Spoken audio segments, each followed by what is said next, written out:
In this video, I'm going to show you how you can permanently stop XM trading app notifications. If you're receiving a lot of alerts from this app and you no longer need them, then you can turn them off permanently. If this video helps, please like and subscribe. Now, to do this, go to settings on your phone, and from settings, look for apps. So I'll go down.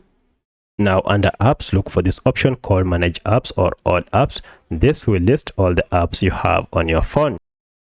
From the list, just search for XM, and if you tap on it, you'll be taken to the app info page. Look for this permissions section, and under it you should see notifications. As you can see, I have these 6 notifications turned on, and with this you'll always receive those alerts. So instead of turning off one by one here, the best thing to do is just to toggle off show notifications, and this will disable all the notifications that were enabled on your app. At this point, you'll never again receive any alerts from XM trading app. If you have any other question, kindly let me know in the comment section. Otherwise, thanks for watching, and let's meet in the next video.